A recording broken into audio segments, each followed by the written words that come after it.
Afternoon everyone, আমি Asima daily blogging চ্যানেলে আবার একটি নতুন ভিডিও দিয়ে আপনাদের সকলকে আবার একবার স্বাগত। আশা করবো আপনারা সকলেই ভালো আছেন, সুস্থ আছেন। আমরা সকলে খুব ভালো আছি। আজকে হয়ে গেল ইংরেজি বছরের প্রথম দিন, 1 জানুয়ারি। তো সকলকে জানাই হ্যাপি নিউ ইয়ার। আপনাদের সারা বছরটি খুব ভালো কাটুক, সুস্থ থাকুন, মনে সমস্ত ইচ্ছাগুলি আপনাদের পূরণ হোক।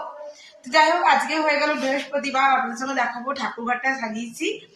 আর আজকে বৃহস্পতিবার বলে আজকে হয়েছে আমাদের নিরামিষ। আর দুপুরের লাঞ্চে কি কি করলাম একবার দেখাই, তারপর গোপাল ঠাকুরকে দর্শন করা। তো সকালে বানিয়েছিলাম মিঠির জন্য লুচি আর আলুর তরকারি টমেটো দিয়ে, আর আমাদের সকলেই রুটি খেয়েছি।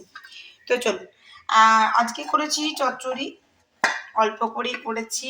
আর এই যে মুগের ডাল, বাবার মিঠি একটুখানি করেই নেবে, তার জন্য একটুখানি ডাল করেছিলাম ভাজা। তারপরে কিছুটা বাবাকে রুটি দিয়ে দিয়েছি, আর একটা বেগুন আছে।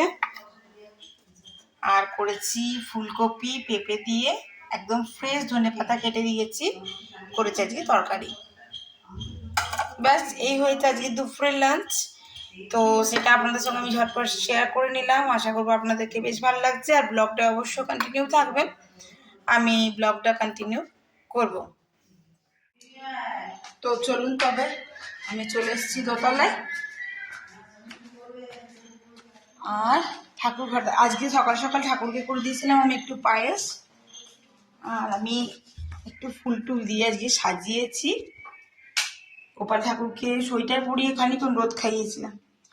তো এখন দেখো, এখানে দেখাই কিছুটা পায়েস এখানে রয়ে গেছে, এই যে রেখে দিয়েছি ঢাকা ঢাকা দিয়ে, বাচ্চাগুলো আসবে।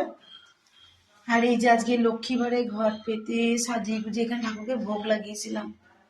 তোমরাও সকালে আমাদের গোপালের দর্শন করে নাও, রাধারানীর দর্শন করে নাও।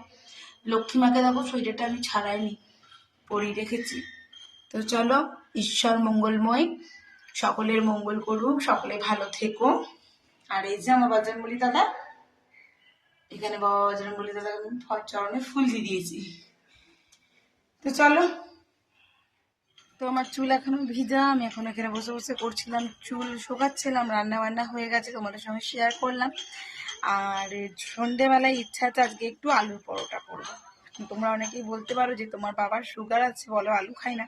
তো মাঝে মধ্যে বাবার সুগার কিন্তু বেশিরভাগই নর্মালি থাকে। এই যে এত কিছু ওয়াশিং মেশিনে সকাল সকাল কেচে নিয়েছিলাম, মা ওগুলোকে মানে ভিজিয়ে দিয়েছিল। মা বললো ওগুলো আর তোকে করতে হবে না, আমি ধীরে ধীরে দেখ করছি। তো ওয়াশিং মেশিনে কাচতে দিয়ে দিয়েছিল, এগুলো অনেকগুলো কাছাকাছি করে নিলাম। আর শরীর তো হামেশাই লাগে, ধরো ভিজানো আছে। তো চলো এবার লাঞ্চটা সবাইকে দিয়ে দিই, আর লাঞ্চটা আমরা করে নিই। আজকে আমাকে ভিরিঙ্গি যেতে বলেছিল, কেন আমাদের ওখানে একটু পিকনিক আছে। তো আমি মাকে ছেড়ে গেলে, মা একা একা এখন মাকে করতে না দেওয়াটাই বেটার। মা তো 50 বাজাচ্ছে, কোনো কথাই নেই। হ্যাঁ, আমি চিৎকার করছি বলে একমাত্র পেরে উঠছে না, তাহলে সকাল থেকে কতবার। গুড ইভিনিং বন্ধুরা, দেখো সন্ধে দিয়ে চাট খেয়ে আমি শুরু করে দিচ্ছি। আমি করবো এখন আলুর পরোটা, তার জন্য যে আলু সেদ্ধ হয়ে গেছে আমার। এখানে করছি তোমার ভাজা জিরে গুঁড়ো, এখানে আদা কাঁচা লঙ্কা বাটা পেস্ট হয়ে গেছে রেডি, মানে যে মশলাটা তৈরি করব। আর এখানে আটাটা মেখেছি, বাট মনে হচ্ছে কম পড়বে, আরও একটু মাখবো। এখানে এই যে মটরশুঁটি। তো চলো মশলাটা ঝটপট বানিয়ে নিই। আর কিছুটা মটরশুঁটি আমি দরদরা পিষেছি, যেমনটা ধরো মটরশুঁটির সঙ্গে একটু বাদামও কাঠকলে ভেজেছিলাম। এই যে বাদাম আর মটরশুঁটি দুটোই। তো চলো মশলাটাকে তৈরি করি।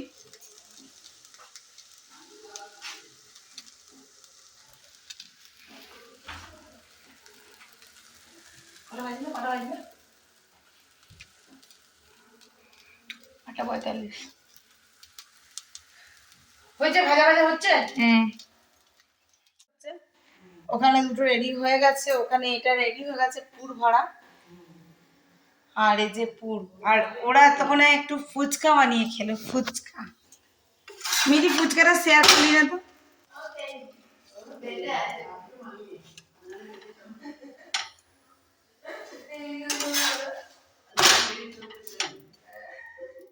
খেয়েছি, এখন আমরা একটা বানিয়েছি আর আমি খাচ্ছি দেখো তোমার মিক্স আচার দিয়ে, ঠিক আছে। আর একটা ভাজা চলছে এদিকে, এটা কালকের জন্য, আমি মাসির জন্য ভেজে রাখছি। আর এই যে আলুর পুরটা রয়েছে, আর রয়েছে তোমার এই যে আটা মাখাটা এইটুকু রয়ে গেছে।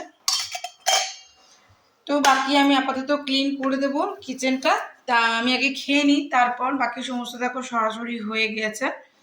আর মিঠিরা ফুচকা ভেজেছিল, দেখো মা এখানে না, এই যে দেখতে পাচ্ছ এগুলো হলো ফুচকা। তো এটা আমি ভেজে দিয়েছিলাম, আলুর পুরটা দিয়ে ওরা বসে বসে খানিক্ষণ একটু ফুচকা খেলো, তারপরে আলুর পরোটা খেয়েছে। তো একটু নোংরা হয়ে গেছে, এটা কালকে মাসে সব ক্লিন করবে এসে সকালে। তো আপাতত আমি এগুলো এখন, এটা ভাজাটা হোক, আমি ততক্ষণে খেয়ে নিই, চলো।